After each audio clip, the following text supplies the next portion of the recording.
interesante con dos grandes economistas, la licenciada Florencia Correa Deza, Leila Moana, también docente de la casa, Economía y Pandemia, de la reestructuración de la deuda a la situación de las pymes. Voy a hacer una introducción presentando a las expositoras y después les pido a los participantes que silencien los micrófonos y que cualquier pregunta que quieran hacer o cualquier duda que tengan pueden hacerla a través del chat y al final de las exposiciones vamos a leerlas y vamos a hacer el intercambio, ¿sí?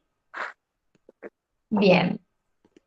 Bueno, vamos a presentar a la licenciada María Florencia Correa Deza, es licenciada en Economía por la Universidad Nacional de Tucumán, doctoranda en Humanidades de la Facultad de Filosofía y Letras de la UNT, se desempeña como docente en las cátedras de Historia Económica y Social y Principios de Economía 2, Macroeconomía, de la Facultad de Ciencias Económicas, es docente en la materia Desarrollo Económico del programa de posgrado en Desarrollo Humano de Flaxo, directora ejecutiva del Laboratorio de Políticas Públicas para el Desarrollo Humano Equitativo, FASE UNT.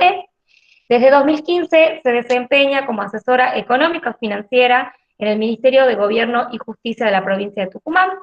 Fue consultora del Banco Interamericano de Desarrollo, fue becaria de CONICET, participó de varios proyectos de investigación financiados por el CONICET, Agencia Nacional de Promoción Científica y Tecnológica y Universidad Nacional de Tucumán. Es autora de diversas publicaciones en revistas científicas y de capítulos de libros. Es columnista de opinión en medios radiales y televisivos. También nos acompaña la profe Leila Moana, que es profesora en Economía Internacional en las licenciaturas en Relaciones Internacionales, Ciencia Política y Comercio Exterior de la Universidad de San Pablo T, profesora de Relaciones Internacionales en la licenciatura en Comunicación Social y Ciencias Políticas de la UNSTA, profesora en Principios de Economía 1 de la Facultad de Ciencias Económicas de la UNT, representante COFEI Joven Tucumán, Consejo Federal de Estudios Internacionales, e integrante del Instituto de Relaciones Internacionales de la Universidad de La Plata. Agradecemos a las expositoras y también a las autoridades de la Universidad de San Pablo T que nos han permitido realizar este interesante debate en el marco del Octubre Tecnológico. Vamos a dar comienzo entonces con la exposición de la profesora Leila Moana, así que los dejo con sus palabras. Bueno, buenas tardes a todos. Muchas gracias por la invitación. La verdad que es un tema súper actual, por supuesto. No tan alegre ni tan lindo. A medida que vean cómo evoluciona la exposición se van a dar cuenta. Yo ya estoy acostumbrada porque hablo de economía o también de relaciones internacionales y los conflictos en Medio Oriente. Es decir, nada muy simpático. De todos modos, vamos a tratar de hacer esta charla lo más agradable y entendible posible, porque el objetivo es que hablemos de economía, pero que hablemos para todos, que no hablemos en un lenguaje complejo ni mucho menos. Bueno, yo voy a empezar compartiendo la pantalla. Díganme por favor si ven el Power que voy a compartir con ustedes. ¿Se ve bien ahí? Sí, muy bien, muy bien. Bueno. Sí, profe. Bueno, arranco yo porque yo quiero dar un contexto global, una especie de pintura geopolítica y económica en términos globales, qué es lo que estaba pasando antes de que llegue el COVID y qué es lo que se espera que pase a raíz del COVID. Y por eso es que no me voy a ir muy lejos en la historia. Quiero empezar por la crisis más reciente que la mayoría de nosotros hemos vivido y hemos transitado, que es la crisis del 2008, que ha sido un fuerte golpe a la economía mundial, la famosa crisis de las hipotecas subprime en Estados Unidos, que tuvo su repercusión en todo el mundo, que generó una caída en su momento del PBI a nivel mundial del 1,7%. Después de eso, obviamente, el PBI empezó a tener un repunte, salió lo que le llaman los economistas una especie de V corta, porque la caída fue muy profunda y hubo un efecto rebote al año siguiente en un 4% para luego el PBI estancarse en un crecimiento aproximado de entre 2 y 3% hasta el año pasado. De hecho, en el año 2019 el crecimiento mundial fue del 2,5%. Pero en términos más que económicos, yo diría geopolíticos, hay que tener en cuenta que veníamos en un contexto el año pasado y el anterior de lo que se conoció a través de los medios de comunicación como la famosa guerra comercial. Algunos hablaban de una especie de nueva guerra fría, me parece exagerado el término, pero sí yo diría una pelea hegemónica entre Estados Unidos y China, porque obviamente hace rato que China viene creciendo a tasas muy interesantes y eso genera un competidor nuevo, surge un competidor nuevo para Estados Unidos en ese podio de la economía mundial. Y en pos de eso han habido ciertas tiranteses, tanto en la retórica como en la práctica, porque realmente se pusieron muchas barreras al comercio mundial.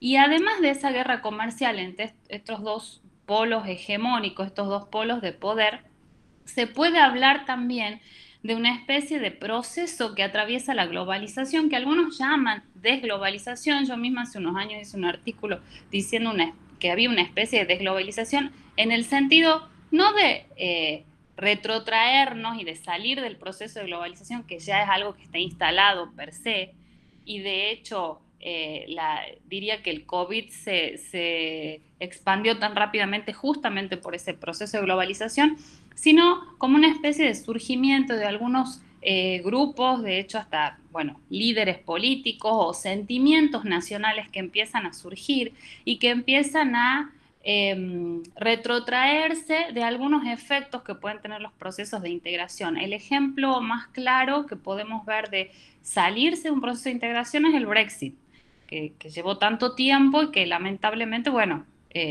terminó con la integración de Gran Bretaña a la Unión Europea, dándole pie o dándole oportunidad a que otros también puedan hacer lo mismo. Era la primera vez esto que sucedía desde el proceso de creación de la Unión después de la Segunda Guerra Mundial. Y el término globalización, que hoy diría que hay como una especie de cultura global, una especie de élites o gente que pertenece a una especie de cultura global, que son aquellos que acceden a educación universitaria, que estudian inglés u otros idiomas, que tienen una especie de acceso diferenciado con respecto a otra población que está sumamente, digamos, recluida o de alguna manera sufriendo, entre comillas, esos efectos de lo que diríamos una economía que no tiene muchos sentimientos en términos generales. Entonces, hay países que tienen lo que algunos economistas llaman economías duales, en donde hay polos muy avanzados de industria o de servicios, inclusive de polos tecnológicos, pero que al mismo tiempo tienen grandes sectores y bolsones de pobreza, y no solo de pobreza, sino pobreza extrema, lo que nosotros acá llamamos indigencia. En ese contexto donde hay desigualdades enormes, donde hay luchas por el poder hegemónico a nivel geopolítico y en donde teníamos un crecimiento mundial de 2%, es que va a llegar esta pandemia. Acá les muestro un gráfico, esto está sacado de los datos del Banco Mundial. Esto no es PBI en millones de dólares, sino que es tasa de crecimiento del PBI. Rápidamente, esto significa, nos dice más o menos a qué ritmo viene creciendo la economía, y lo que más me interesaba mostrar era que la última gran caída es la de la crisis de las hipotecas, a posterioridad de la crisis de las hipotecas, que genera después una salida fuerte, pero el PBI se venía manteniendo su ritmo de crecimiento más o menos, como les decía yo, en tasas entre el 2 y el 3% hasta ahora. Acá tenemos también el comportamiento de la misma variable, la tasa de crecimiento porcentual del PBI de las economías de China, Estados Unidos y la Unión Europea. Si ustedes ven esta gráfica, se dan cuenta por qué se dice que cuando uno crece mucho está creciendo a tasas chinas. El crecimiento de China ha sido exponencial para ir disminuyendo y ralentizándose en los últimos años. Por eso es que China también empezó con un programa de una especie de nuevo programa de inversiones, aparte del tema de la ruta de la seda, también toda una orientación de su inversión hacia sectores de tecnología avanzada, exploración aeroespacial, tecnología, bueno, la batalla del 5G, y eso es lo que impulsó también a que Estados Unidos se le plante de alguna manera para evitar ese crecimiento. Y para que veamos un ejemplo de América Latina, acá vemos el serruchito que se da en América Latina, especialmente en Argentina. Argentina no hay mucho que explicar, sabemos la gran crisis del 2001, la caída fuerte del PBI que hubo en ese momento. Después también sentimos la caída del año de la crisis de las hipotecas. Y bueno, las variabilidades propias que tiene la economía argentina, ya entraremos en eso a posterioridad seguramente en esta tarde. Ahora llega el COVID, una especie de cisne negro, o sea, un evento absolutamente inesperado, en donde se juntan justamente lo que yo mencionaba de la globalización, esta velocidad de la conexión que hay hoy en día y la facilidad de contagio que tiene este virus. No vamos a hablar acá de cuestiones de salud pública, pero bueno, ya somos casi expertos de tanto escuchar esto todos los días desde febrero aproximadamente. Eso generó una gran rapidez en la expansión de este virus, provocando una pandemia declarada por la Organización Mundial de la Salud y bloqueando al mundo. Prácticamente diríamos que no ahora, pero en un primer momento, marzo, abril, hasta mayo había una cuarentena muy fuerte y todos vimos las imágenes de las grandes ciudades del planeta absolutamente vacías, trayendo eso consecuencias sanitarias, económicas, políticas, bueno, de todo tipo, inclusive hasta climáticas, porque veíamos animales salvajes caminando paseándose por grandes ciudades. Y a su vez esto trae nuevas controversias, nuevos problemas, dificultades y discusiones, que algunas son las que yo traté de resumir en estos cuadritos. Primero, el rol del Estado, toda una discusión y un debate acerca de qué es lo que tiene que hacer el Estado en una situación de crisis como esta, que además era una crisis que no nos había tocado vivir nunca. En realidad, después de la crisis del 2008, hubo un gran debate sobre el rol del Estado, si tenía que intervenir más, intervenir menos. Bueno, a pesar de los debates quedó en nada y no hubieron demasiados cambios después de esa gran crisis que sufrió el sistema capitalista. Pero sí, hoy hay otro debate en cuanto al rol del Estado, porque hay una especie de tensión de derechos entre el derecho a la libertad individual y el cuidado de la salud pública. Y estoy hablando de un debate global, no son temas que solo se den en Argentina. A veces los argentinos tenemos el ego tan grande que creemos que son cosas que nos pasan solo a nosotros. No, son cosas que se están discutiendo en todo el mundo. Hay una tensión entre cuál es el nivel o cuál es el derecho que tiene el Estado y el derecho que tienen los individuos, y esa tensión persiste. Otro problema se ve alrededor del federalismo. Podemos ver el ejemplo claro de Brasil o de Estados Unidos, en donde el gobierno federal o nacional, como decimos acá, va hacia un lado y los gobiernos locales tienen otras políticas. Ahí hay un choque fuerte entre los dos niveles de gobierno. Otra cuestión muy discutida es el rol de las organizaciones internacionales, empezando por la Organización Mundial de Comercio, de la cual Estados Unidos se terminó retirando por en gran parte echarle también un poco la culpa de la pandemia, pero también de otros organismos internacionales como, en general, todo el sistema de Naciones Unidas, la Asamblea General, el Consejo de Seguridad. Muchos meses después de iniciar la pandemia recién sacó una resolución diciendo que es una amenaza internacional y demás, pero hubo como una especie de parálisis de algunas organizaciones. El tema de comercio internacional e integración, que obviamente se ve sumamente afectado porque se ve afectado todo lo que es traslados, movimientos, vuelos, transporte.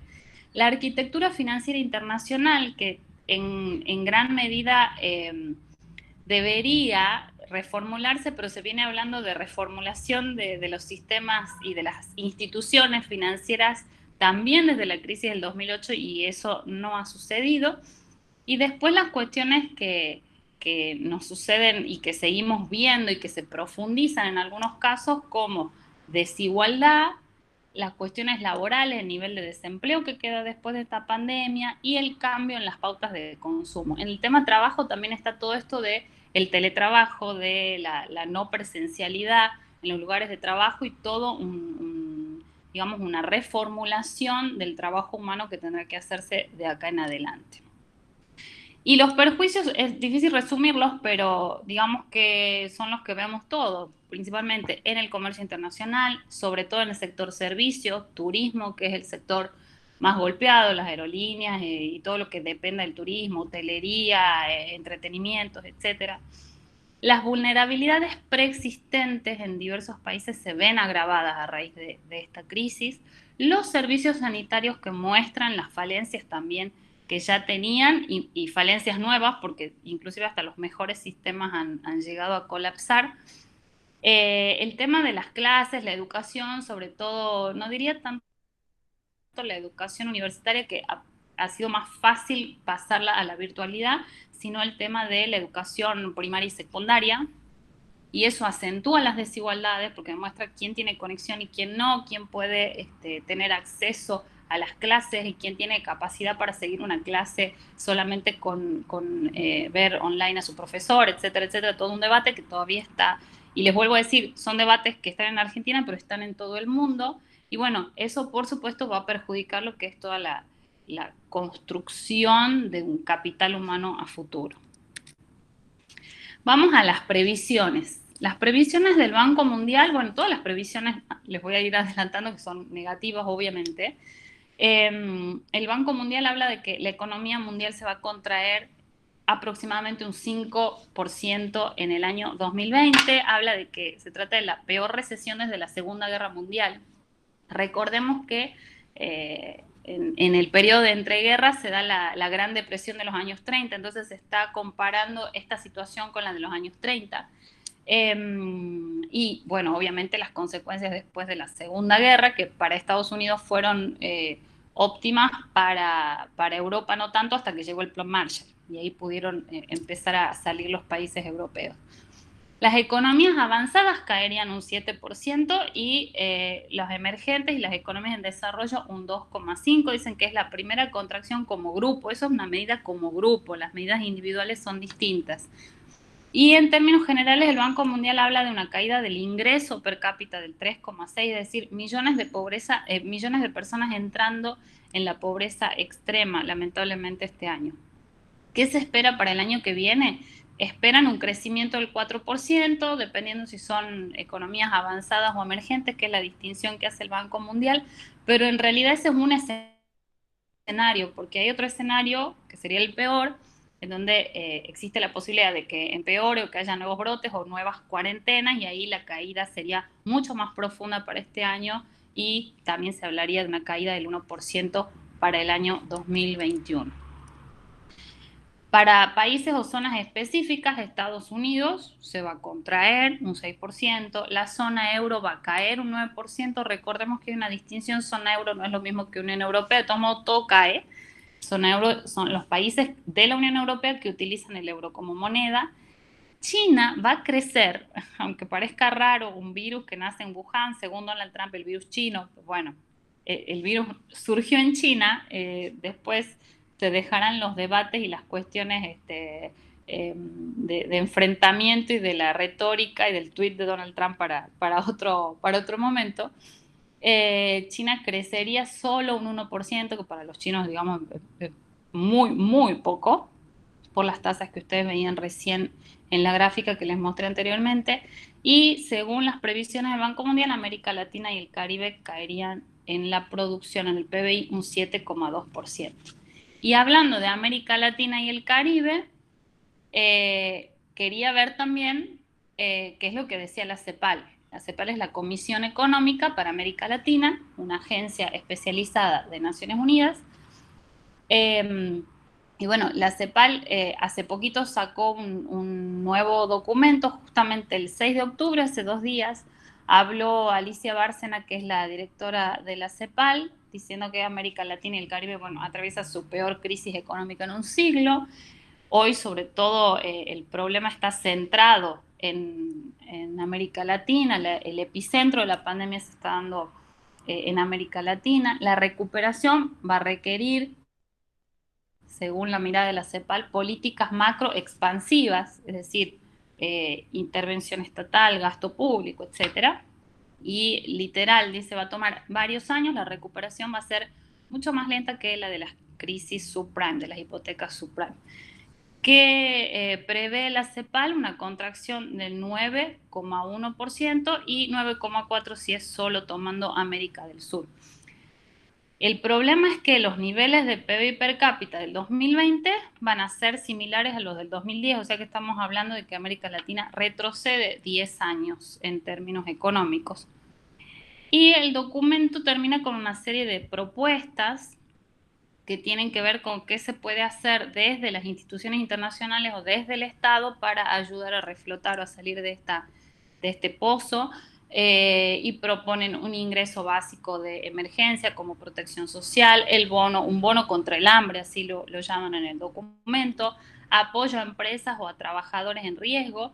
Y bueno, algo interesante que es lo que decíamos, ¿qué pasa con la arquitectura financiera internacional? Dice acá la CEPAL, es necesario fortalecer el rol de las instituciones financieras internacionales para que puedan apoyar a los países.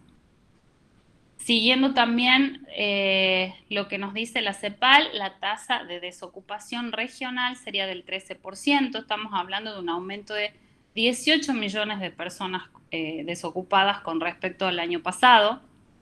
Es muchísimo más que la crisis de las hipotecas. La crisis de las hipotecas nos había mostrado que la desocupación pasó del 6 al 7%.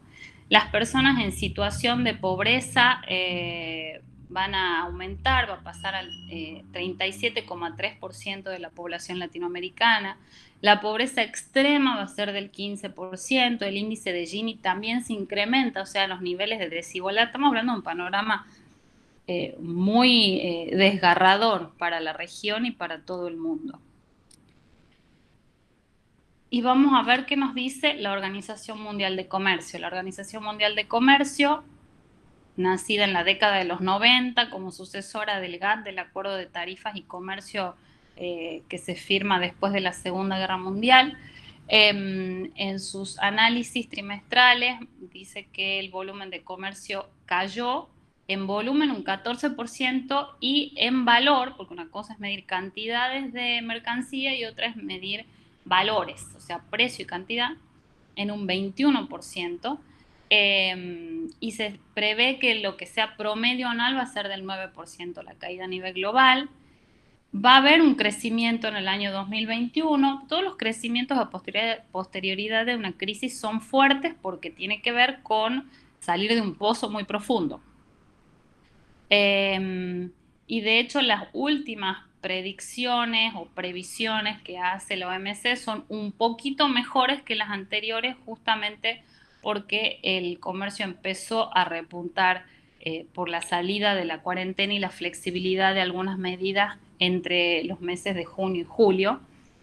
Llamaba mucho la atención el tema de la caída en combustibles y minerías, han sido las caídas más fuertes. Bueno, eso tiene que ver con que combustible y minería se necesita para la producción, y si se frena la producción porque se frena el consumo, también va a caer el consumo de estas commodities, y los productos agropecuarios cayeron menos que la media mundial, es decir, son los que sufrieron menos que el resto. Acá un panorama para que estos son todos datos sacados de las páginas oficiales, los informes oficiales de estas instituciones que estoy mencionando. Lamentablemente todos los números a la baja. Acá lo mide por trimestres, exportaciones e importaciones, en todos los casos disminuyendo, tanto a nivel mundial, que es el primer renglón, como si separamos por continente. Bien, ¿qué pasa con el trabajo? Algo habíamos mencionado ya. En la OMC, en la OIT, la Organización Internacional del Trabajo, miden la pérdida de trabajo en términos de horas de trabajo. Se espera que eso caiga un 12,1%.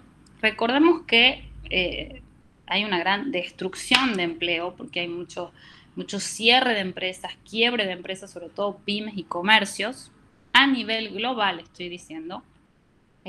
Y eso es lo que genera esta caída de empleo, sin mencionar un elemento fundamental, o sea, sin tener en cuenta, en las estadísticas, un elemento fundamental que es el trabajo informal. Sabemos que los que más sufren son aquellos que están en el sector informal de la economía. El cuarto trimestre se espera que la pérdida sea del 8,6% y todo lo que sean ingresos en general que provienen del trabajo disminuyeron un 10,7%. ¿Qué espera la Organización Internacional del Trabajo? Que la previsión para América Latina, que salió también hace poquito, la semana pasada, es que se pierdan 34 millones de empleos en la región a causa de la crisis provocada por el COVID. Bueno, y ya llegando al final, vamos a ver qué dice el Fondo Monetario. El Fondo Monetario tenía previsiones muy parecidas al Banco Mundial, pero acaba de salir también el último informe. Muchos de los organismos están sacando justamente los últimos informes en esta primera semana de octubre. Kristalina Georgieva, que es la directora gerente del Fondo Monetario Internacional, dice, es como un poquito más alentador, por eso lo dejo también para el final, dice: el panorama de la economía mundial es menos grave, pero sigue siendo desigual. Inclusive ella dijo esto en declaraciones que salieron en un video institucional del Fondo Monetario. Habla de una complicada cuesta arriba, que va a ser muy difícil la escalada, va a ser larga la salida de esta crisis, va a ser desigual y por supuesto propensa a contratiempos. Como decía recién yo cuando hablaba de otra institución, hay que ver también qué sucede con el virus, si se encuentra una vacuna, si se sale totalmente de cuarentena, si hay nuevos brotes. Así que todas las previsiones se hacen en una incertidumbre total, un panorama muy difícil de prever. Y habla de que la recuperación del 2021 va a ser parcial y va a ser desigual.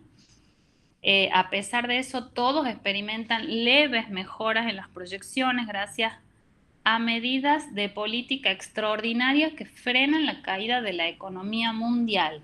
Es decir, los gobiernos han destinado varios millones o billones, como dice ahí, 12 billones de dólares para respaldar fiscalmente hogares y empresas.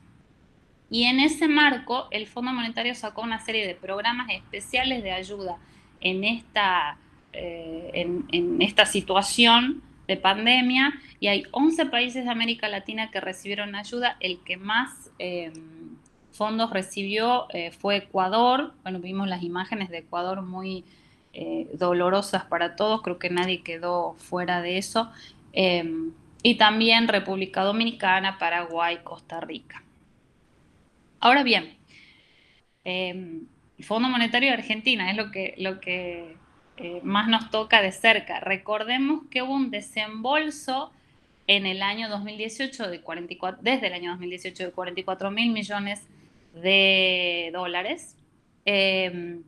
Y ahora acaba de llegar, parece que todo pasó en octubre, en estos primeros días, acaba de llegar una misión del Fondo Monetario Internacional para empezar a conversar sobre seguramente los vencimientos que tiene la Argentina el año próximo y una reprogramación que creo yo, eso es opinión personal, va a ser mucho más fácil en este contexto de pandemia y de flexibilización de los programas del Fondo Monetario y de todos los organismos internacionales, dadas las circunstancias por las que está pasando todo el planeta. En términos generales, el Fondo Monetario tiene muchos programas, pero yo los dividí en dos grupos. Hay programas de más largo plazo, que son los que requieren las reformas estructurales, donde se firman una especie de acuerdo en donde se da o se tienen que cumplir una serie de condicionalidades que impone el Fondo Monetario. Y después están los programas stand-by, que son metas trimestrales de déficit fiscal que además van teniendo desembolsos continuos. Ahora bien, más allá de la revisión que puedan hacer los técnicos del fondo y de los números que presenta la Argentina, cabe decir, esto es fundamental, que la variable política es fundamental. El tema político, geopolítico, geoestratégico es fundamental porque los técnicos vienen, revisan las cuentas, pero en definitiva la decisión se toma en una gran mesa, en una especie de gran comisión directiva, en donde están sentados todos los socios del fondo, y los socios no son igualitarios, sino que depende su poder de voto en esa comisión de las cuotas que aporta, y obviamente los más ricos son los que más aportan, por lo tanto los que tienen la última palabra, y eso significa que hoy en día Estados Unidos sigue teniendo la última palabra en el directorio del fondo. Para cerrar mi exposición, yo creo que más que decir conclusiones, creo que hay una serie de desafíos por delante para la economía global. Sabemos todos, somos conscientes que estamos en una emergencia mundial en materia sanitaria y económica. La pobreza y la desigualdad son un resultado insoslayable, no nos podemos escapar de eso, sobre todo las economías que ya venían con altos niveles de pobreza y de desigualdad. Eso trae graves conflictos sociales, el mundo ya venía atravesando conflictos sociales referidos a esto de la desigualdad, de los movimientos migratorios, justamente por desplazamientos no solo debido a gobiernos autoritarios o a guerras, sino también a desplazamientos por motivos y razones económicas. No solo hablo de países pobres o, entre comillas, del tercer mundo, sino pensemos en Francia y los chalecos amarillos. Hasta antes de la pandemia eran noticia todos los fines de semana. Bueno, conflictos sociales que también se dan en las grandes potencias. Estados Unidos atravesó durante meses una serie de protestas a raíz de esta especie de supremacismo blanco que ha surgido lamentablemente por, bueno, el video que hemos visto todos y la discriminación contra la población que es la más marginada siempre en Estados Unidos, que hoy en día no solo está compuesta por los afroamericanos, sino también por los latinos que viven en las zonas pobres y que han sido además los más golpeados por este virus en Estados Unidos, pues son los que no tienen cobertura sanitaria. Bueno, la destrucción del empleo es un problema y un fuerte desafío, pero además los nuevos tipos de empleo, cómo insertarse hoy en la economía como trabajador, cuáles son las características que se necesitan para insertarse en esta nueva economía. Los cambios en los flujos de comercio, seguramente va a surgir, como siempre en todas las crisis, un proteccionismo, pero no basado en aranceles, un proteccionismo que tiene más que ver con medidas cualitativas, sanitarias sobre todo será en este caso. Algo muy importante que tiene que ver con cómo resolver las tensiones entre el Estado y el mercado, entre el Estado y el cuidado de la salud pública y las libertades civiles, un tema a debatir, inclusive los países como Corea del Sur que han podido ya salir, se dice, ya liberarse del COVID, más allá de que quizás pueda haber algún pequeño rebrote, pero no están en situación de gravedad. Bueno, han tenido serios problemas con esto de inmiscuirse en las libertades individuales. Y después los últimos tres recuadros creo que están íntimamente relacionados. ¿Qué pasa con la cooperación internacional? ¿Cómo responden los organismos y los estados a los grandes desafíos globales? ¿Por qué en este caso las instituciones internacionales que se han creado justamente para tratar los problemas transnacionales, como esto es una amenaza transnacional no esperada, como decía yo en una de las primeras diapositivas, un cisne negro absolutamente que nos tomó por sorpresa a todos? ¿Cómo respondemos como comunidad internacional? Eso no se ha visto. Lamentablemente, la cooperación internacional ha estado, yo diría, ha fallado en este caso y las instituciones han ido por detrás, no han tenido la capacidad de responder como comunidad. Entonces eso también es un desafío. ¿Qué podemos hacer de acá en más como comunidad internacional para salir de esta crisis de forma mancomunada? Hasta acá es mi exposición y después quedaré abierta a las preguntas. Muchas gracias, profe Leila. Y bueno, seguimos con la exposición de Florencia Correa Deza. Bueno, buenas tardes a todos y a todas. Muchas gracias por la invitación a la universidad.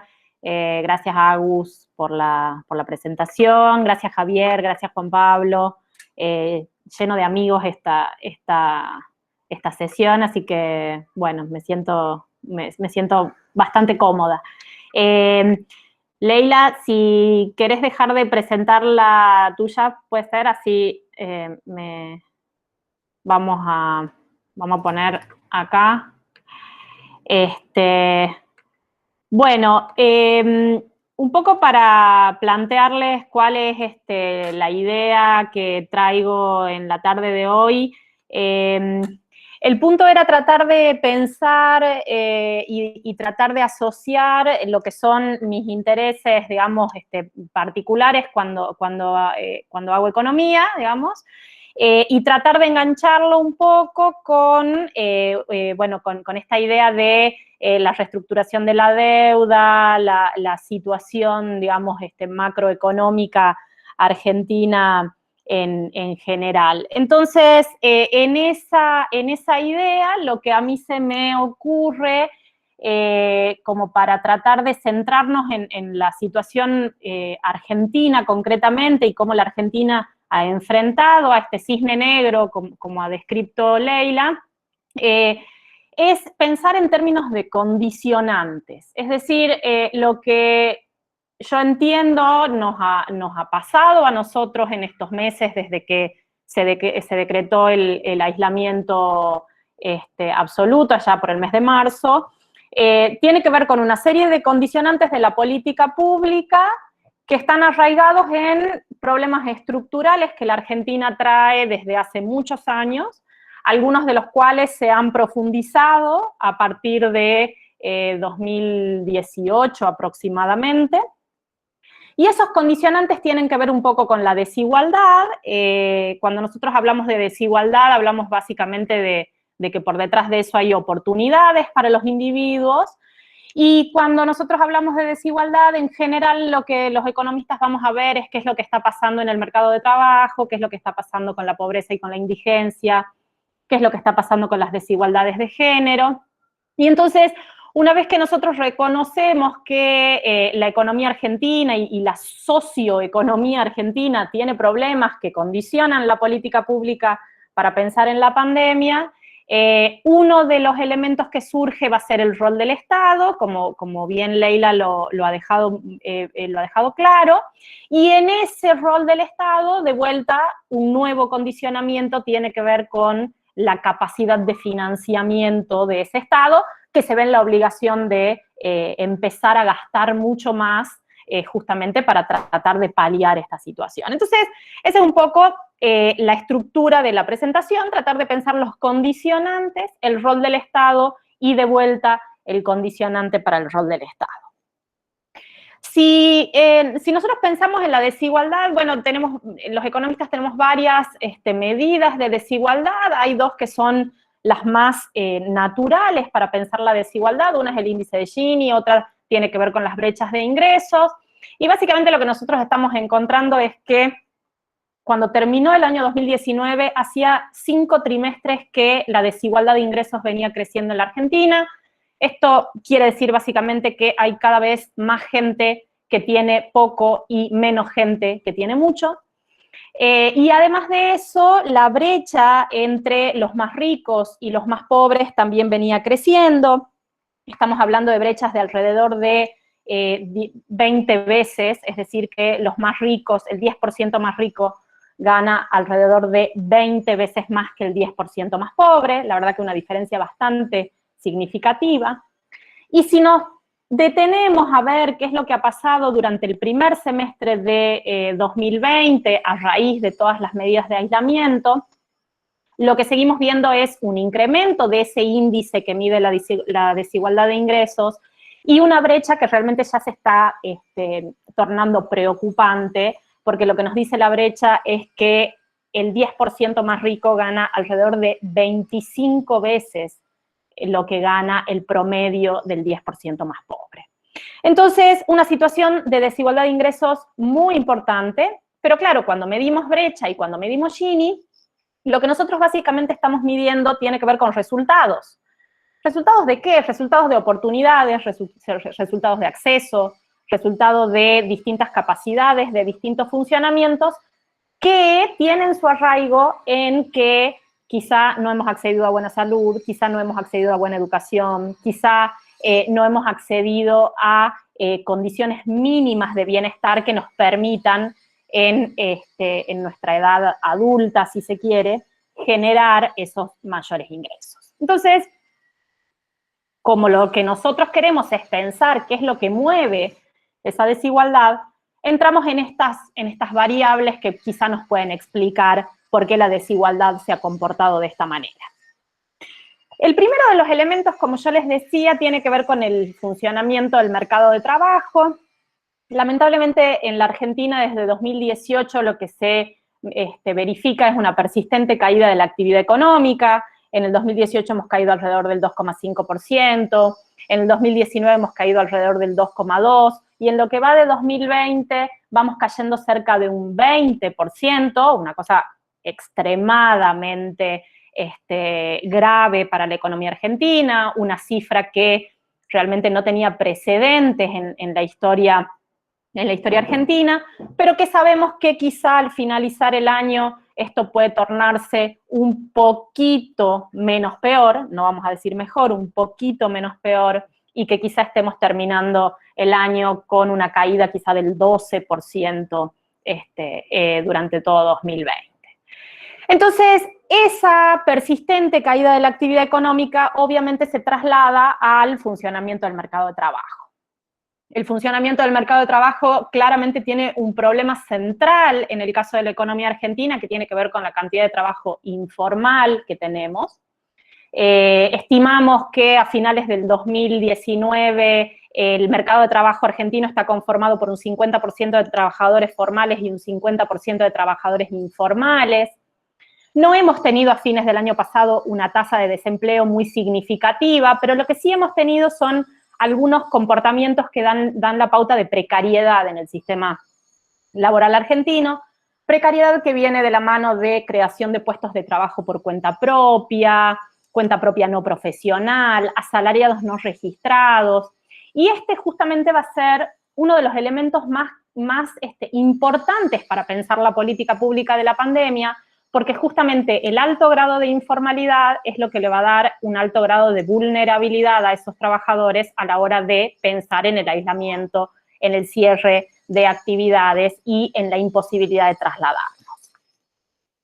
¿Qué es lo que ha pasado durante este primer semestre? ¿Qué es lo que hemos visto nosotros en el mercado de trabajo a raíz de las medidas de aislamiento?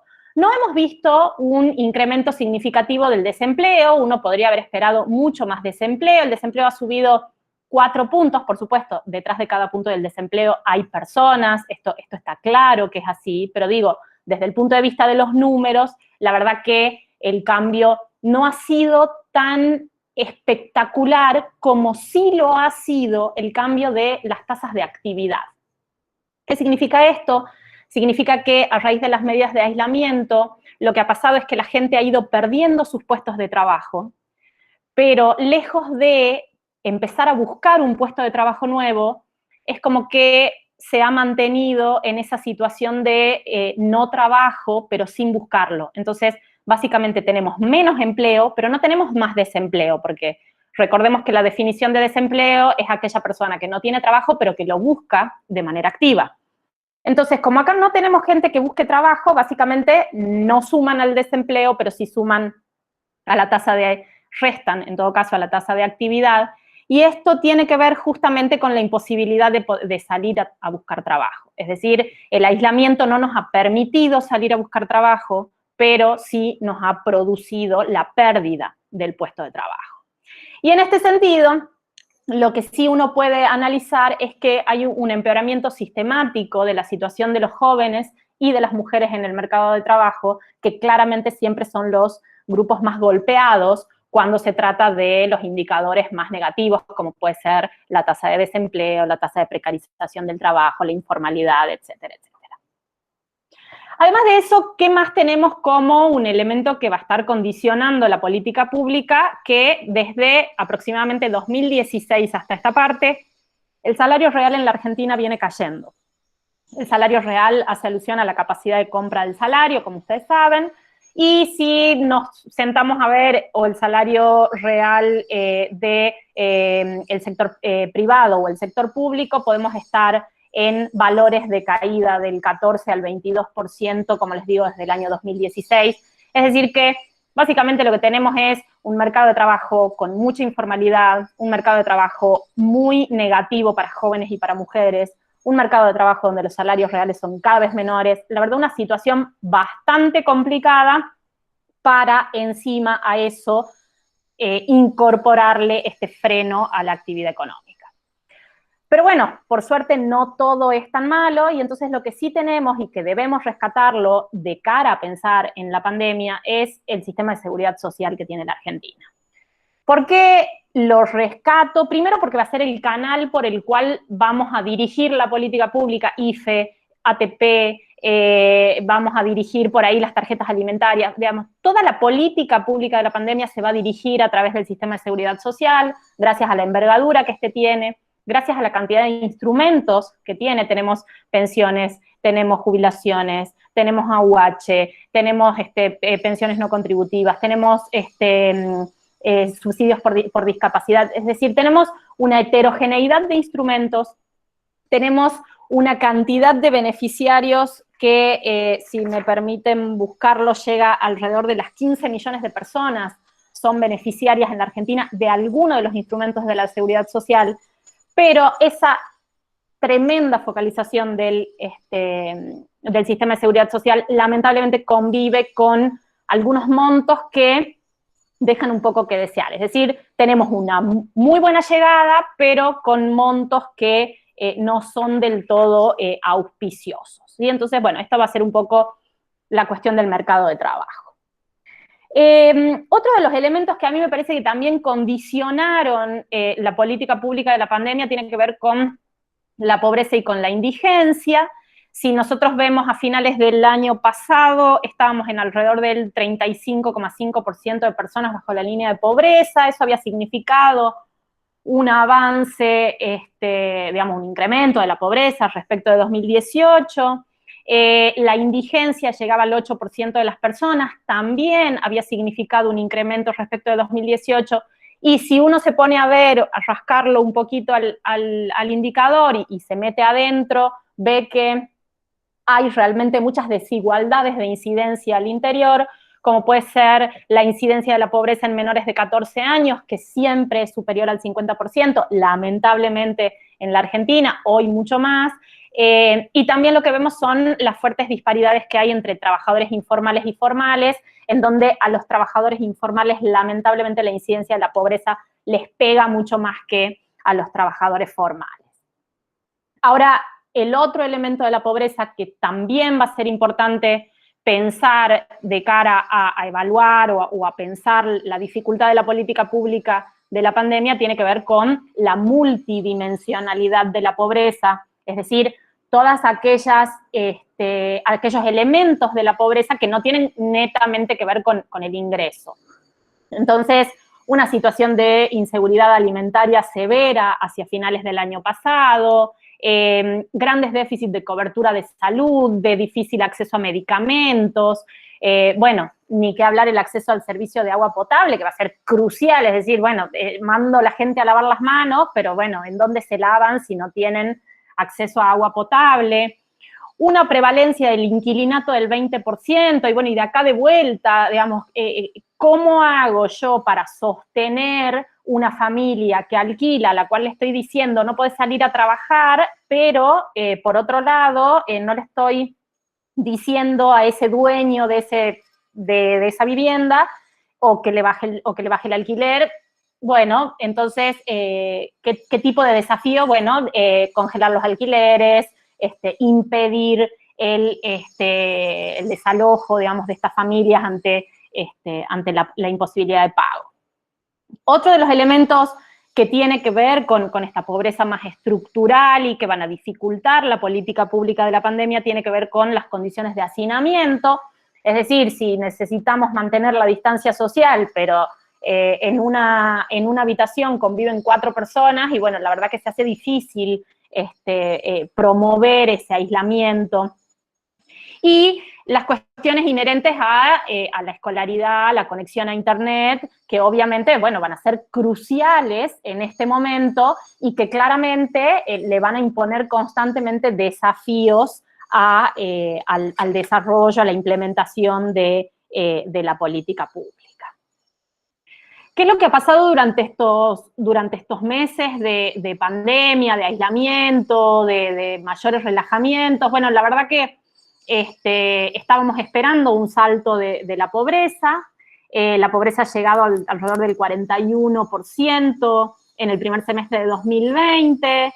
Estamos hablando de 12 millones de personas bajo la línea de pobreza. Estamos hablando de 3 millones de personas que no llegan a incorporar los requerimientos kilocalóricos mensuales compatibles con la subsistencia, y de vuelta, lo que les decía, unas desigualdades de incidencia al interior del índice que tienen que ver con los menores de 14 años, en donde casi 6 de cada 10 menores de 14 años son pobres, en donde hay regiones que realmente rebalsan el promedio nacional, como es el caso del NEA o como es el caso de la provincia de Buenos Aires. Y acá claramente, bueno, lo que deja planteado para un futuro una situación en donde los menores tienen tanta incidencia de pobreza. Creo que acá lo que planteaba Leila me parece importante en términos de capital humano, es decir, estos menores que hoy son pobres son menores que lamentablemente no están incorporando capital humano que el día de mañana los pueda hacer productivos y los pueda hacer ingresar al mercado de trabajo de una manera productiva y generar los ingresos necesarios para poder salir de esa situación de pobreza, ¿no? Entonces, lo que está planteando hoy en el corto plazo la pobreza, pero lo que nos deja de alguna manera para pensar de cara al futuro.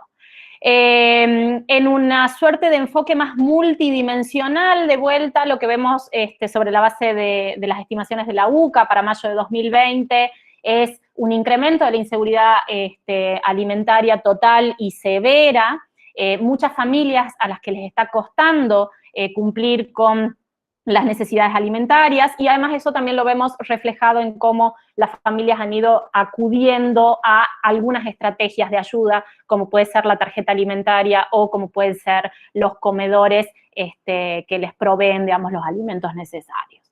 Y el otro elemento que también va a ser importante tenerlo en cuenta cuando se analiza, digamos, la situación de los hogares a raíz de la pandemia, tiene que ver con el fuerte endeudamiento de los hogares, endeudamiento que, dado que no tenemos los ingresos, no llegamos a cubrir las necesidades mensuales, entonces tenemos que recurrir a préstamos, tenemos que recurrir a deber impuestos, a deber servicios, a deber alquileres, a la tarjeta de crédito, a algún familiar para que nos asista para llegar a fin de mes.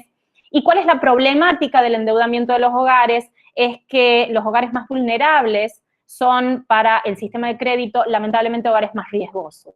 Y cuando hay riesgo en el mercado de crédito, hay mayores tasas de interés. Entonces, aquellos hogares más vulnerables, más relacionados con la informalidad, son los que más se endeudan, son los que salen al mercado de crédito, en donde lamentablemente el crédito les sale muy caro, y entonces entramos en un círculo vicioso que profundiza esa situación de vulnerabilidad que existía ya y que de alguna manera la pandemia y el aislamiento ha ido como ayudando a socavar.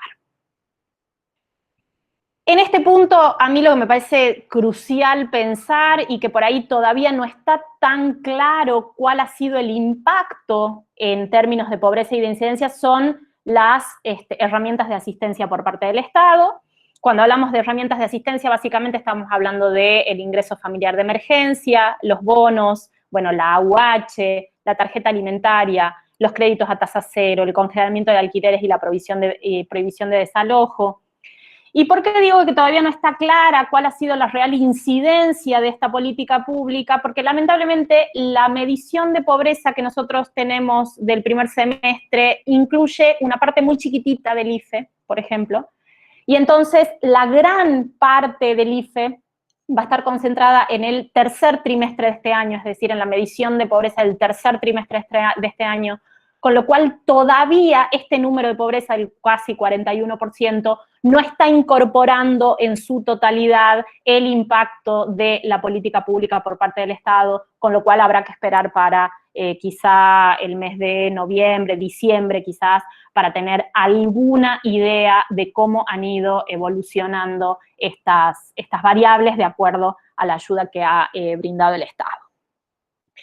El tercero de los elementos que me interesa pensar también como como un condicionante tiene que ver con las inequidades de género.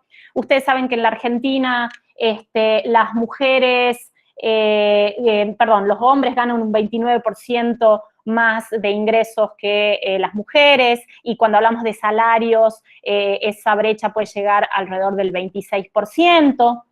Otro dato que también es necesario conocer es que en el 40% más pobre de la población, entre el 55% y el 60% son mujeres, es decir, que hay una fuerte feminización de la pobreza en la Argentina versus una masculinización del 40% más rico, es decir, alrededor del 60% del 40% más rico de la Argentina son hombres.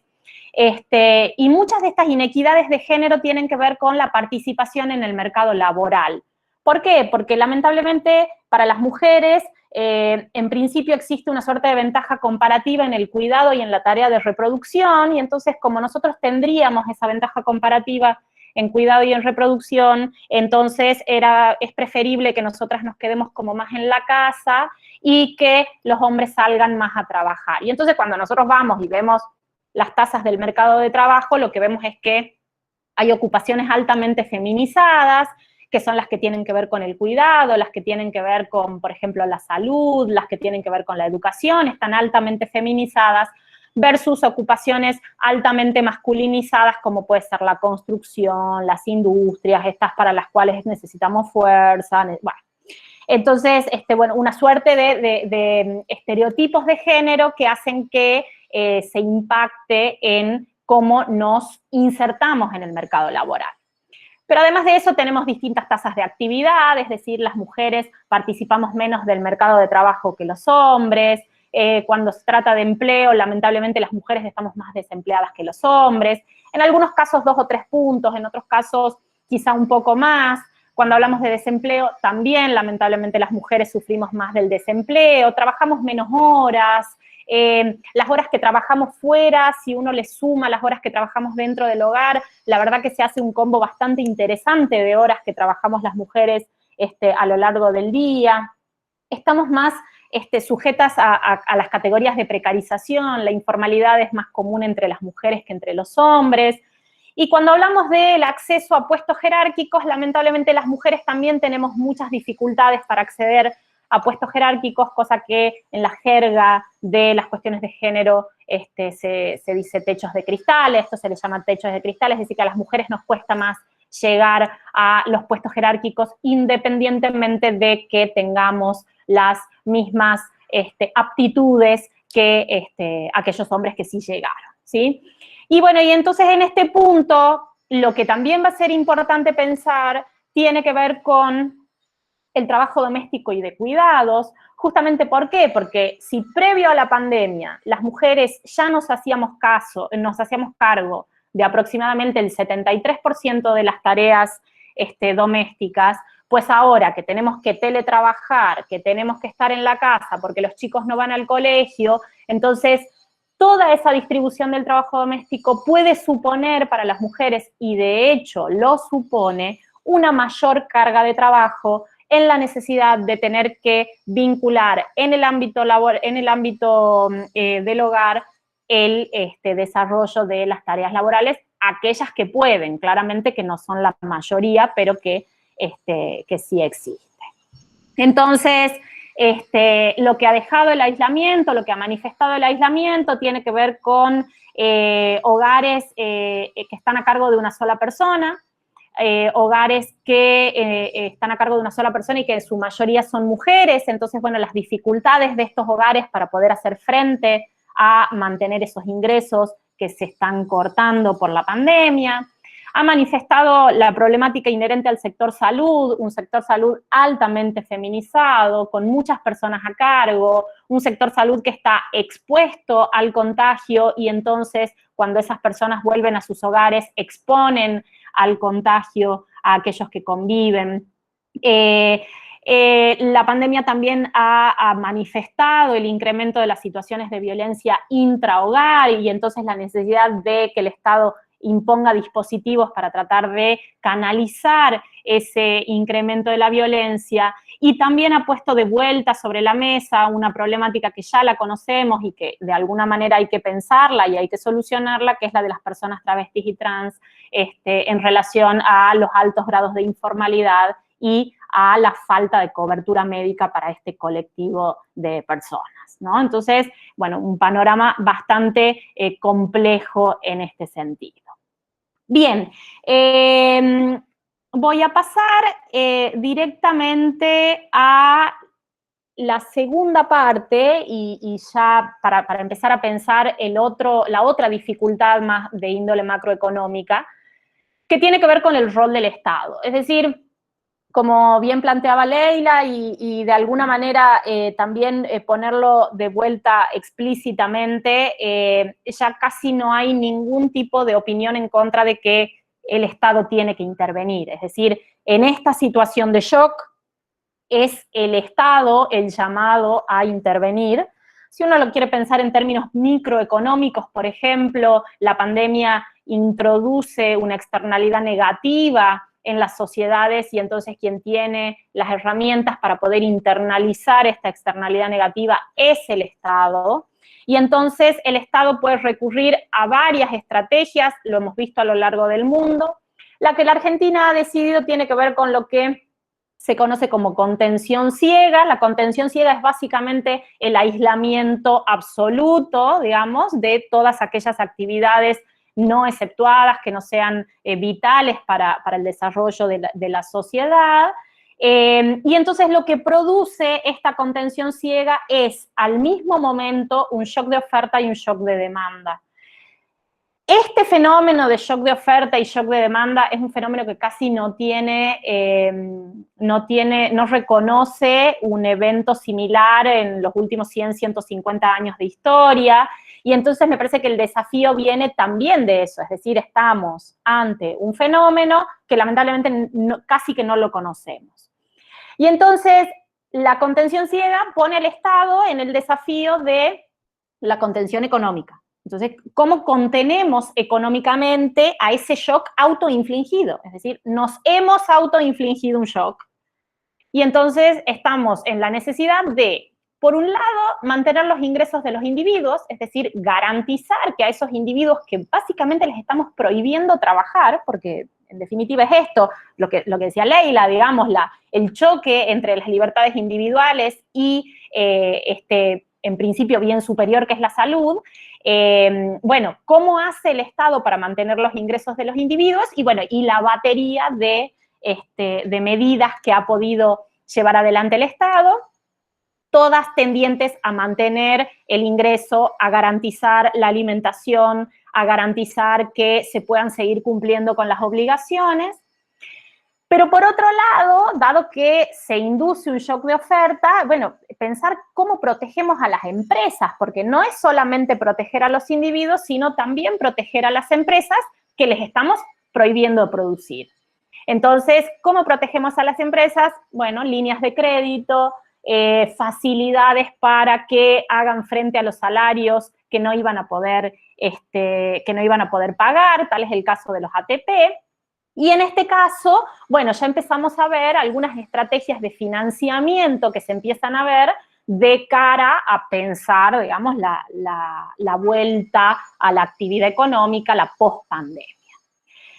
En ese contexto, digamos, de mantener los ingresos de los individuos y de proteger a las empresas, lo que ahora nos está pasando, digamos, y a dónde estamos parados, es en la parte del shock de demanda. Es decir, la primera parte de este shock autoinfligido tiene que ver con la oferta, cierro la producción, cierro el trabajo, no se mueve nadie de la casa, pero claro, ahora que ya he empezado a abrir la empezado a abrir la capacidad de producir, he empezado a flexibilizar algunas de las actividades productivas, lo que me está pasando es que tengo un shock de demanda. ¿Por qué? Porque la caída del consumo se está manifestando en términos muy significativos. ¿Por qué también? Porque está cayendo la inversión. Si no me equivoco, la caída de la inversión en este momento está en el orden del 38 al 40%. El consumo se estima que ha caído en alrededor de un 22%.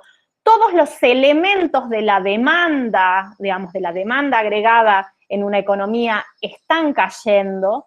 Hay problemas en el sector externo, las importaciones están cayendo también a un ritmo bastante más pronunciado que las exportaciones. Esto es relativamente bueno desde el punto de vista de la balanza comercial, pero claramente nos ponen en una situación en donde la reactivación necesita insumos y claramente muchos de esos insumos son importados y entonces tenemos ahí un problema para pensar la reactivación. Y todo esto obviamente está poniendo en el centro de la escena para tratar de incentivar la demanda al gasto público, ¿sí? Entonces, en el centro de la escena, el elemento capaz de incentivar la demanda en este momento es el Estado, a través del gasto público, y me parece que uno de los sectores decididos a, de alguna manera, motorizar este gasto público va a ser definitivamente la obra pública. Y entonces, ya un poco para empezar a cerrar esta propuesta, digamos, de discusiones, tiene que ver con, bueno, yo tengo dificultades para acceder al financiamiento. ¿Por qué? Porque este Estado que tiene que tomar la delantera para sacar a la economía de la recesión, tiene solamente 3 fuentes de financiamiento, son las únicas que existen y en algunas tenemos varios problemas. Entonces, la primera fuente de recaudación del Estado tiene que ver con la recaudación impositiva. La recaudación impositiva, lamentablemente, en la Argentina viene cayendo en términos reales desde noviembre de 2019. Durante todo este año ha sido sistemática la caída en términos reales de la recaudación impositiva, pero lo que nosotros hemos podido ver en estos últimos meses es que ya vamos por lo menos 2 mediciones en donde la recaudación impositiva empezaría a crecer, y en este caso, por lo menos en la última medición que se hizo de la recaudación impositiva, en términos reales ya estamos por encima de, digamos, ya hemos crecido en recaudación impositiva en términos reales, y esto da cuenta de que la actividad económica se está poniendo en marcha. ¿Por qué? Porque justamente quienes están, perdonen, pero estos son los gajes del oficio en la casa. Les decía entonces, quienes están motorizando los incrementos de la recaudación impositiva son las exportaciones, los derechos de exportación, el impuesto a las ganancias y en menor medida el IVA, y justamente tiene que ver que el consumo de bienes asociados al consumo de los hogares todavía no estaría repuntando como se espera. El segundo ítem por el cual un Estado puede financiarse es la emisión monetaria, y acá esta es la que me parece que en estos momentos, y por lo menos en los medios, es a la que más miedo se le tiene. Lamentablemente la Argentina ha tenido que recurrir a altos niveles de emisión monetaria para hacer frente a los gastos de la pandemia, porque el déficit fiscal ha llegado a niveles inusitados, y dado que no tenemos recaudación impositiva y dado que tenemos vedado el endeudamiento, no quedan más alternativas de financiamiento. La gran pregunta respecto de la emisión monetaria y de los altos niveles de emisión monetaria es si en algún momento eso se va a trasladar o no a mayores niveles de inflación. Y entonces acá yo me voy a poner un poco bastante heterodoxa en mi orientación de economía, y la verdad que tengo que decir que no estoy tan segura de que todo lo que se haya, emitido vaya a trasladarse a inflación, y tengo algunas explicaciones de por qué, digo, no es caprichoso lo que estoy planteando. En general, digamos, uno podría decir que la demanda por dinero, por ese dinero que el Estado está emitiendo, es alta, entonces básicamente el Estado emite y la gente quiere esa plata. Y como la quiere a esa plata, no busca deshacerse, ¿sí? Entonces, ahí tenemos una fuente por la cual no habría demasiado traslado de inflación, hay demanda en pesos, hay intentos por parte del Estado de captar esos pesos que estarían sobrando a través de bonos, es decir, el Estado Nacional está empezando a emitir bonos de deuda que la gente puede comprar con esos pesos, y entonces esa estrategia para el Estado Nacional puede significar dos cuestiones. Primero, financiamiento, es decir, financiarse en moneda propia, pero además de eso, retirar excedente de pesos del mercado que luego pueda presionar a mayor inflación. Y lo que sí me parece que hay que tener en cuenta, digamos, a la hora de analizar si se va a trasladar o no la emisión monetaria a la inflación, es que la producción empiece a funcionar. Es decir, si seguimos introduciendo dinero y la producción no reacciona, y bueno, ahí sí vamos a tener un problema porque la demanda va a empezar a funcionar, la oferta no, y entonces eso se traslada directamente a precios. Y el último, y ya con esto quiero ir cerrando, tiene que ver con las posibilidades de endeudamiento, o en todo caso las imposibilidades de endeudamiento. Justamente, ¿por qué? Porque la Argentina arrastraba problemas previos de endeudamiento que hicieron que a fines del año pasado la Argentina no lo explicite, pero básicamente esto funcionaba así, se encontraba en default. Básicamente, ¿por qué? Porque la Argentina no estaba pudiendo hacer frente a los compromisos que había adquirido.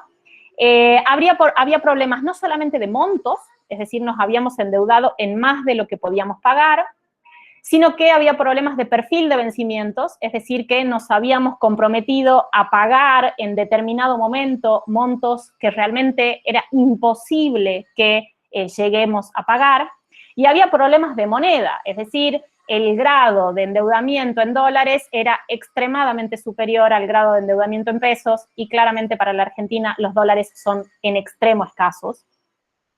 Y entonces ahí empieza, bueno, toda la necesidad de acordar con los bonistas extranjeros condiciones más favorables de repago de esa deuda. Un acuerdo que finalmente fue alcanzado y en condiciones bastante favorables para la Argentina, no como se habían planteado en un principio, allá por el mes de marzo, abril, sino más cercano a lo que los bonistas habían planteado desde el principio, pero claramente si uno piensa que la alternativa al acuerdo era el default, entonces claramente haber llegado al acuerdo en los términos en los que se ha llegado ha sido la mejor opción. Una opción que le permite a la Argentina pagar muy poco durante estos 4 primeros años y empezar a pagar un poco más a partir de 2023, y entonces tener estos años 2021, 22 y 23 quizá para encarar un proceso de crecimiento que nos permita tener los recursos para pagar.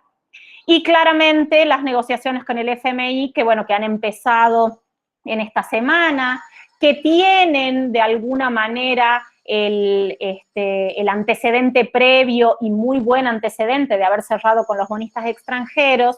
Y bueno, y también lo que es alentador, si se quiere, es que las manifestaciones del Fondo Monetario han sido bastante contemplativas de la situación argentina, y entonces por ahí podemos tener algún aire para algún acuerdo que favorezca a la Argentina y no que implique, a tono con lo que venía haciendo el FMI, el ajuste, la caída, digamos, de la seguridad social, etcétera, etcétera. Y por último, y con esto ya termino, la necesidad de un desarrollo de un mercado local de crédito para el gobierno nacional, un mercado en moneda local, en pesos, para lo cual también es importante haber acordado con los bonistas, perdón, ahí hay un error, internacionales, y además de eso, la necesidad, y creo que esto se está manifestando en algunas de las políticas públicas de las últimas semanas, de un desarrollo de un mercado de crédito local para justamente poder absorber, por un lado, los pesos de más que andan dando vuelta en la economía argentina, pero por otro lado también para dejar de endeudarnos en dólares cuando los dólares son tan escasos para la Argentina y para generar alternativas para los ahorristas locales que no presionen a la política cambiaria, digamos, y al mercado de divisas, que es uno de los principales problemas que está teniendo la Argentina en este momento. Bueno, ya a modo de conclusión, creo que la inequidad plantea dificultades no solamente para los individuos, para las empresas, sino también para el Estado, que claramente la pandemia nos está dejando el mensaje de que, bueno, hay que crecer, pero claramente crecer solamente no es suficiente para mejorar la calidad de vida de la economía.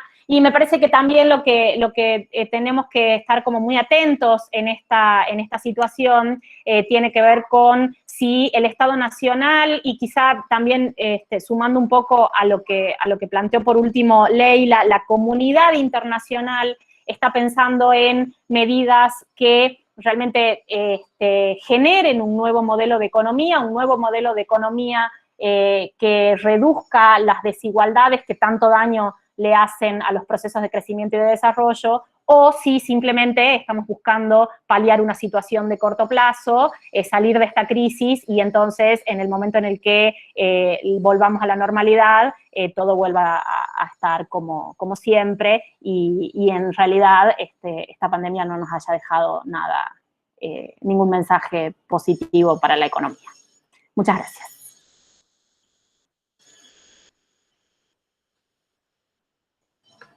Muchas gracias, Florencia. Bueno, tenemos unos minutitos por si alguien quiere hacer una pregunta y también agradecemos a la doctora Yamuz, la vicerrectora de la universidad, que se ha conectado. Sumamente interesantes las dos exposiciones. Si después la doctora Yamuz quiere decir unas palabras, también abrimos ahí el micrófono. A ver, excelente exposición, dice en el chat la doctora. Hay una pregunta a la licenciada Correa Deza, Florencia, de un alumno de la universidad. Dice, ¿cuál sería el principal desafío del Estado para conseguir un aumento de la inversión privada y de la producción con empleo formal? ¿Hay contradicciones entre una política de acumulación y otra de redistribución?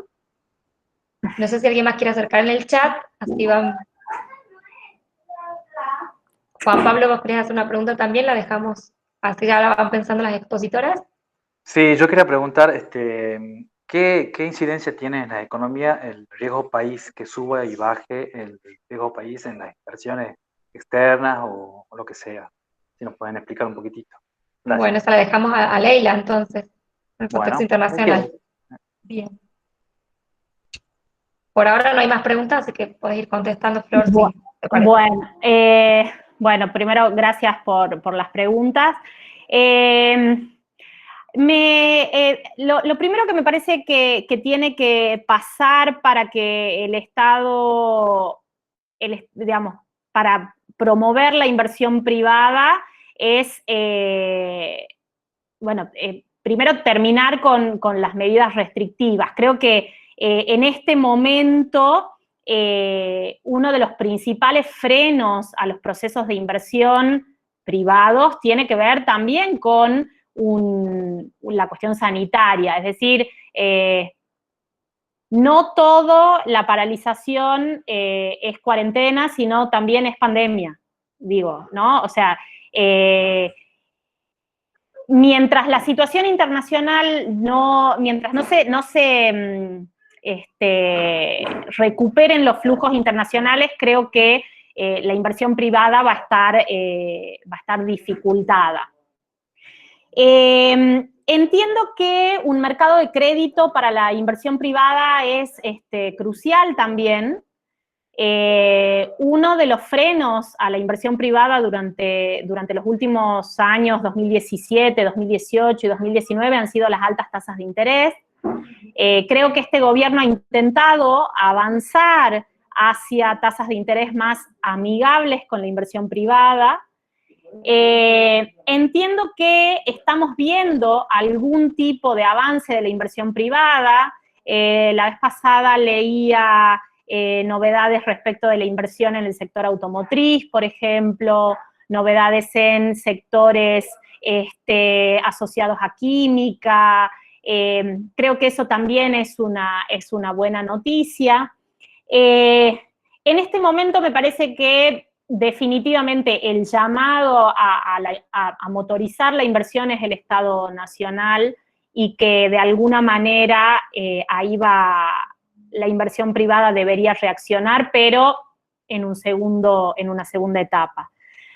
En relación a la producción de empleo formal, y acá también adhiriendo un poco a lo que decía Leila, al mundo le está costando crecer y generar empleo formal. O sea, no es un problema inherente a la Argentina la informalidad. Y Latinoamérica lamentablemente tiene problemas estructurales para generar empleo formal, y entonces acá creo que bueno, también el rol del Estado, no solamente en términos de en términos de contralor es fundamental, ¿no? Pero también entiendo que las cuestiones impositivas a la hora de pensar el empleo formal también suman, y me parece que la Argentina en esa línea se debe una revisión de su estructura impositiva. Si hay contradicciones entre la política de acumulación y otra de redistribución, y ojalá que no la haya, digamos. O sea, me parece que el objetivo sería que no haya una contradicción entre estos dos fenómenos, porque lamentablemente vivimos en un sistema capitalista en donde la acumulación es necesaria, es constitutiva de este sistema, pero entiendo que la redistribución debería hacerse parte también constitutiva de este sistema. O sea, creo que per se el sistema capitalista no redistribuye, y creo que la pandemia lo ha puesto sobre la mesa, digamos. O sea, si ya lo veníamos viendo, la pandemia nos ha terminado de golpear y decirnos que realmente las políticas redistributivas son necesarias porque per se el sistema genera mucha inequidad.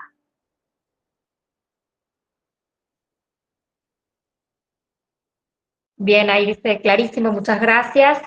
Y Leila, la pregunta que hizo Juan Pablo, si la puedes contestar, por favor. Sí, con respecto al riesgo país, Juan Pablo, bueno, y todos los que están presentes, en realidad el riesgo país es una medición de cuán riesgoso es tu país a la hora de poder cumplir con sus obligaciones internacionales, con el endeudamiento internacional. Y esas mediciones no son mediciones oficiales que hace el Instituto de Estadística de Argentina ni de un país en particular.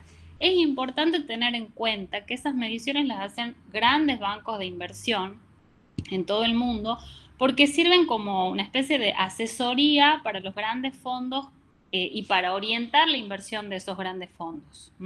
Entonces, a mayor prima de riesgo, bueno, por supuesto, más riesgo, más ganancia, pero también más posibilidad de perderlo, perder la inversión. Entonces, en ese sentido, el riesgo país es una medida, una variable que se utiliza para medir cuál es el nivel de riesgo de hacer inversiones en activos financieros de un país determinado.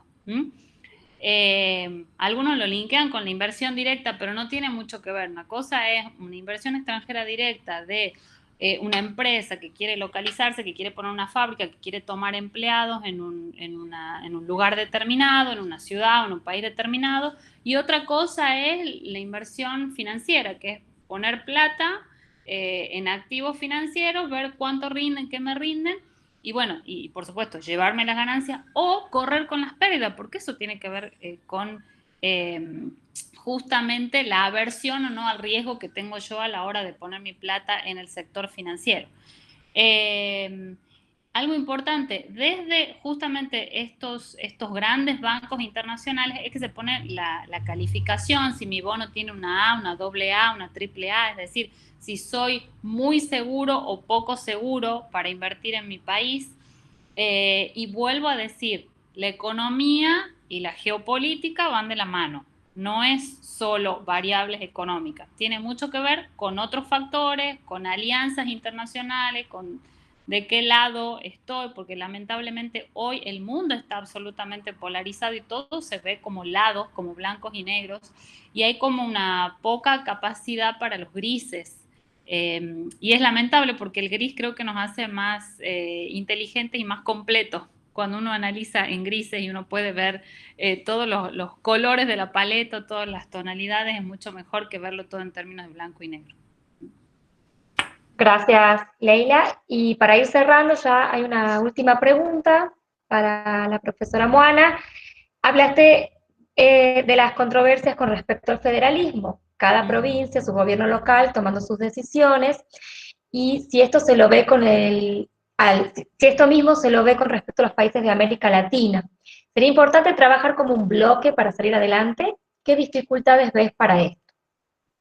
Sería sumamente importante trabajar como bloques. Yo mencionaba el tema de la comunidad internacional en los organismos internacionales, pero también a nivel local tenemos que pensar, bueno, primero, el gran proceso de integración que todos miramos como un norte es la Unión Europea, y la propia Unión Europea no ha trabajado como bloque. No lo ha hecho en el caso de la pandemia y tampoco lo viene haciendo después de la crisis de las hipotecas o la crisis migratoria que ha sufrido Europa en los últimos años. Es decir, cada uno empezó a tomar decisiones por separado y por su cuenta.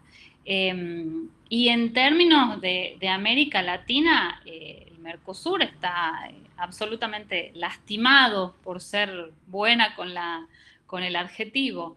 La verdad es que lamentablemente América Latina está bastante disgregada, no estamos trabajando en bloque en ningún sentido. Es decir, en términos de federalismo, si vamos al interior de los países, bueno, depende del sistema que tenga cada estado. Un país como Chile es un país absolutamente centralizado, donde las decisiones se toman del gobierno nacional y bajan directamente a todas las regiones. Un país como Brasil es, digamos, en América Latina el otro extremo, un federalismo mucho más profundo. Pero en términos de región, América Latina no está trabajando en conjunto. Sabemos que hay un retroceso porque también los procesos de integración han sido más intergubernamentales que internacionales, entonces ha dependido mucho del signo político de los que han estado en el gobierno en un momento o en otro, y eso también ha planteado que algunos hablaban de una especie de invasión de las ideologías en los procesos de integración, y eso también ha llevado a, por ejemplo, la desintegración prácticamente de UNASUR, la CELAC, que parece desdibujada, la OEA, que nos peleamos, generalmente había un latinoamericano en la presidencia y bueno, y hoy Estados Unidos impone un director, un secretario general. Entonces, creo que América Latina en general, el Mercosur en particular, tienen que rever los procesos de integración y sentarse a ayornarlos y a volver a mirarnos como lo que somos, un bloque, que estamos todos juntos y cuando nos tocan este tipo de amenazas, nos tocan a todos. Bien, muchas gracias, Leila. Y la última, así ya vamos cerrando, para la profesora María Florencia. ¿Qué otra medida el Estado tendría que tomar o que hacer para que las personas no apuesten tanto al dólar? Más allá de que el Estado subió las tasas de interés en pesos, porque se estima que se encuentran más de 200 millones guardados fuera de los bancos. Otro problema en la Argentina. con mayúsculas, ¿no? Miguel Ángel, cerramos con una ¿Tenés la bola pregunta de un cristal? poco controversial, pero bueno. Bueno, la disciplina está discutiendo sobre el dólar en este momento y a mí que me gusta Twitter y sigo a un montón de economistas que me encantan en Twitter, están todos discutiendo si el dólar, el aferrarse al dólar es cultural o no en la Argentina, ¿no? Entonces todos nos peleamos pues si es cultural o no es cultural. A ver, no nos vamos a poner tan románticos, vamos a ir concretamente a lo que son los incentivos en la economía. A mí me parece que hay dos cuestiones que son cruciales. No podemos sostener décadas de inflación y pedirle a la gente que no busque alternativas para cubrirse de esa inflación, ¿sí? Entonces, lo primero que me parece que la economía argentina tiene que promover para desalentar a los individuos a correrse al dólar es solucionar de una vez por todas, por supuesto, esto es una empresa titánica, más vale, digamos, pero digo, mientras tengamos niveles de inflación de los que venimos teniendo en las últimas 3 décadas, es imposible que la gente no busque alternativas para cubrirse y históricamente es el dólar. Segundo, las devaluaciones. Otra historia de la Argentina, las devaluaciones. Mientras la Argentina siga saliendo de las crisis gracias a una devaluación, entonces, de vuelta, el que tiene 2 pesos que le sobran se va y compra dólar, porque total sabe que dentro de un tiempo relativamente prudencial, el Estado mismo me sube el precio del dólar y entonces automáticamente yo me encuentro en una situación mejor. Y por último, me parece que digamos, el dato más interesante que estamos viendo en las últimas semanas respecto de la cuestión cambiaria tiene que ver con esto que estás diciendo de las tasas de interés. Hay que buscar alternativas de inversiones, de canalización de los ahorros que no sean los dólares. Hay que buscar la forma de generar un mercado en pesos que sea, que me devuelva un retorno similar al del dólar. Me parece que es interesante el bono linkeado al dólar. Me parece que están surgiendo estrategias que pueden ser útiles, pero sin duda creo que en la base de este problema está la inflación y hasta tanto no podamos solucionar el tema de la inflación, las estrategias para tratar de huirle, van a estar presentes, digamos. Creo que ese es el gran problema. Insisto, titánico desafío. Muchas gracias, Florencia. Bueno, para cerrar, la doctora Inés Yamuz quiere decir unas palabras, la vicerrectora de la universidad. Y bueno, muchas gracias también a Juan Pablo Pina, que es el director de la carrera de Ciencia Política, que ha organizado esta charla, al vicedirector del instituto, a Javier, que está presente también. Doctora, le dejamos el micrófono a usted. Buenas noches a todos. He escuchado casi toda la charla, salvo Leila, en un momento en el que estabas exponiendo que venía manejando, me quedé sin batería y llegué rápido a casa y me conecté de nuevo con la compu. Nada, quería desde la universidad les quiero agradecer enormemente a quienes organizaron este conversatorio, que tiene, digamos, la virtualidad de ser interdisciplinario y transdisciplinario, ¿no? Escucho a políticos, economistas, financistas, hablar, discutir, plantear sus ideas, y creo que es justamente esa, la base del diálogo en la academia, lo que puede llegar a enriquecernos mutuamente. Así que a los organizadores, mi profundo agradecimiento por darnos esta oportunidad de juntarnos una tarde de octubre, aunque sea un poquito tarde, en medio de la pandemia, a discutir sobre cuestiones no solamente triviales, sino sobre todo cuestiones profundas como la economía que nos golpea tanto junto a la salud. A nuestras dos expositoras, mis profundas felicitaciones por el nivel de sus exposiciones y por habernos regalado su tiempo y compartir sus conocimientos. Y a toda la comunidad que está presente, pertenezca a la USPT o no, Muchísimas gracias por participar, porque es esto lo que nos va engrandeciendo como comunidad. Por supuesto a Javier, a Juan Pablo, a Laurita que no está en este momento por una cuestión de salud, siempre la fuerza que le ponen, y a Agustina por su exquisita moderación. Así que eso, nada más saludarlos y agradecerles muchísimo todo lo que hacen por nuestra comunidad. Bueno, muchas gracias. No sé si alguien más quiere hacer unas palabritas y ya cerramos. Muy interesante. Muchas gracias. Bueno, por ahí por la invitación y gracias, bueno, a la universidad, a la cual agradezco pertenecer y agradezco esta invitación especial para este evento y felicidades a ustedes por también todo lo que están haciendo, ¿no? A todo el equipo. Mis agradecimientos también por la convocatoria. Muchas gracias. Bueno, muchas gracias. Nos despedimos entonces. Gracias. Hasta luego. Gracias.